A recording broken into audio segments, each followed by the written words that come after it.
Well, good afternoon, everybody, and thanks for joining us here. My name is Chris Miller, and I'm the chairman of the Illinois Freedom Caucus.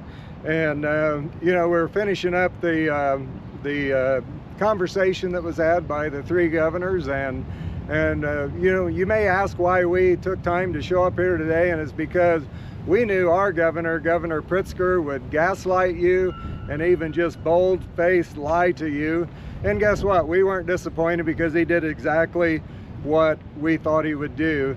In Illinois, people are voting with their feet. We're broke, people are leaving. We're not only fiscally broke, but we're morally bankrupt in our state. And it's all because of poor leadership. One of the things that I thought was interesting is, he kept talking about the budget and how he's balanced it every year he's been governor.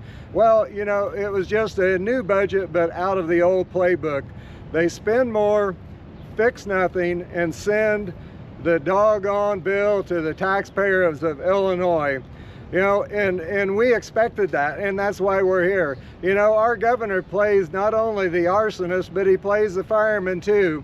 And nothing will ever be able to be fixed as long as he is in charge. I've been to the border in Mexico. I've been to Chicago, and we've seen the result of this disastrous policies in our sanctuary city status. I came in the same time that Governor Pritzker came in, and one thing we watched him do in real time is he's destroyed safety and security in Illinois. He's destroyed quality education. He's destroyed economic opportunity.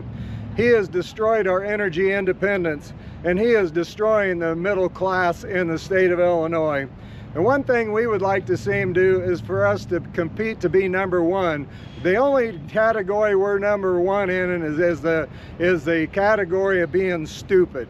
It's time for us in Illinois to join the golden age of America, ushered in by our great president, Donald Trump. It's time for leadership in Illinois to put Illinois citizens first. And with that, I want to bring Congresswoman Mary Miller up to the microphone. Thank you. Well, thank you. Good afternoon, everyone. I just concluded a grilling with JB Pritzker. He showed up to testify at the Oversight Committee about the impact of being a sanctuary state. His policies are not only dangerous, but they're costing Illinois taxpayers billions. He has got a history of standing for criminals and for illegals over the citizens of Illinois.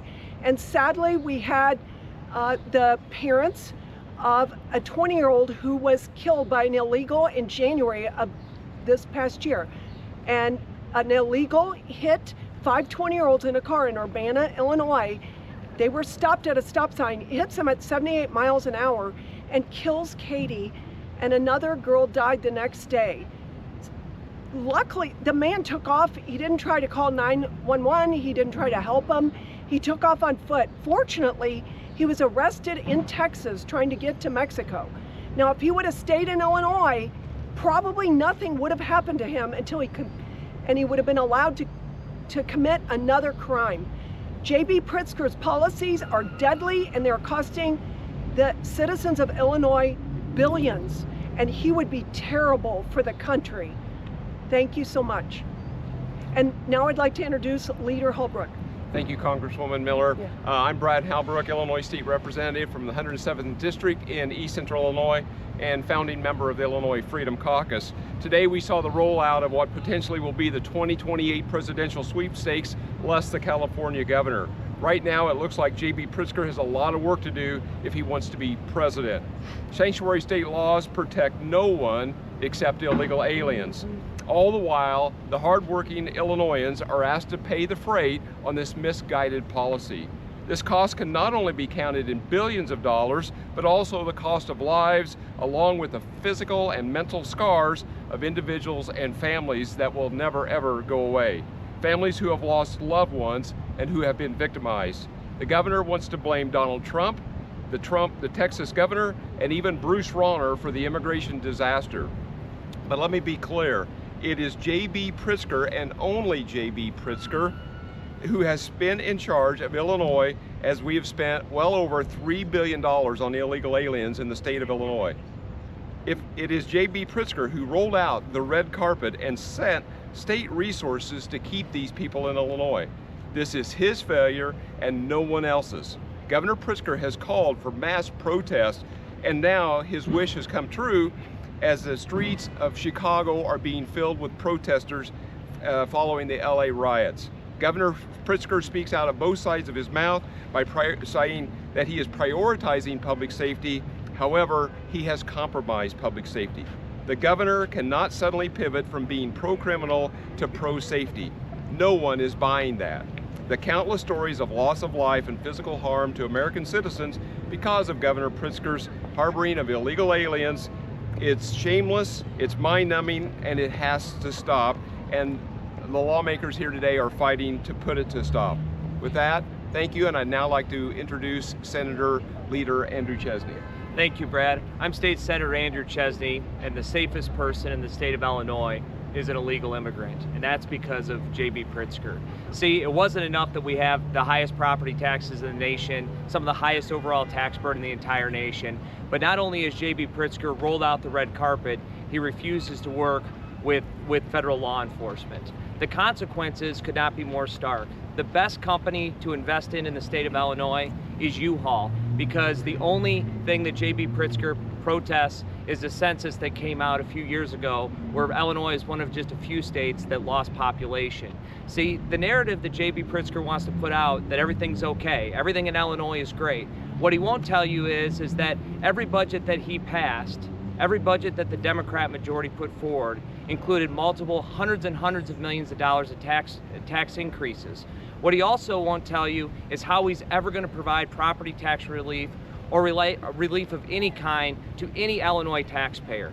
JB Pritzker hates the taxpayers of Illinois so much, and you just got to look at where he puts his own money, his own investment. See, during COVID, he told everybody to stay home, but he sent his family to the Freedom of Florida. He asked everybody to invest in Illinois, but he parks his money in the Grand Caymans. See, he's asking you to invest in Illinois, but he himself wants to avoid taxes and won't invest there himself. And so we're here today to highlight that JB Pritzker's narrative is not working. It's not working in Illinois, but it's certainly not going to work throughout the country. JB Pritzker spent $400 million to buy elections, gerrymanders maps. He makes it easy to cheat. He makes it easy to vote, easy to cheat, and impossible to approve. And he knows that. And now he's going to try to take this ideology, this woke, liberal, progressive ideology that has destroyed the state of Illinois on the national stage, and he's going to fail. And we're here to fight it every step of the way. Without further ado, I'd like to introduce Leader Blaine Wilhauer. Hey, thank you. State Representative Blaine Wilhauer here. I think JB Pritzker actually kind of wasted the trip to D.C. He clearly was not ready for the prime time of this hearing, didn't answer any questions, couldn't answer the simplest of stuff there. He can't answer it because there are no good answers. Unless he wants to start prioritizing Illinois citizens over illegal aliens, he can't answer that stuff. In fact, every time he got asked a tough question, what did he do? He got angry and he basically started yelling at the Congress people there. But you know, I know it's really popular for these politicians like JB Pritzker, who have always been open borders, sanctuary state people, to say that now they support ICE, now that the American people are demanding it, but he has not done one thing during his tenure as governor to ensure that our local enforcement officials have the ability, because most of them want to actually cooperate with ICE, but he's made it harder. So he can sit up there and he can say whatever he wants about cooperation, but he's passed 2 or 3 pieces of legislation and signed it in the General Assembly that actually makes it harder to do that. So, you know, don't believe the stuff that he's saying there, because he's got these crazy ambitions, this fantasy where he thinks he's going to be president. I think we've seen in there clearly today that he doesn't have it, and the numbers don't lie. Hundreds of thousands of legal immigrants, although he couldn't mention any numbers in there. He doesn't know how much the state of Illinois apparently is spending on illegal immigration, which I think is completely ridiculous. We're spending $3.4 billion at the low end on illegal immigration, and that's at the expense of American citizens, and Illinois citizens. So no more excuses from JB Pritzker. He could fix this today if he wanted to, in this ridiculous fantasy sanctuary policy that is punishing Illinois citizens, and put Illinois citizens first, and we could end this we could end this nightmare right now. So I'm happy to take any questions. In the hearing, the governor was asked his thoughts on including illegal immigrants in the census data. He refused to answer the question. What's your response to that? Well, clearly they want to, include the illegal immigrants in the census, because that would be the only way that Illinois could be seen as not being extremely declining in population. Look, we lost 2 congressional seats, probably should have lost 3, and obviously they're counting on the illegal immigrants to prop up their numbers in Congress, and that's wrong. And I hope that Donald Trump fixes that. Yeah, and what's the first sanction that Donald Trump should put on Illinois for not abiding by federal law? Well, I mean, at the end of the day, that's the only way that the legislature and Governor Pritzker, the supermajority Democrat legislature, is going to take this stuff seriously. Illinois citizens are being harmed, okay? We're treating illegal immigrants. The quality of life for Illinois citizens have gone down. The quality of life for illegal immigrants are the only ones that have gone up. And you know, the purse strings are the only thing that's going to get these people to listen. So nobody really wants that. But, you know, at some point we got to make these guys prioritize Illinois citizens.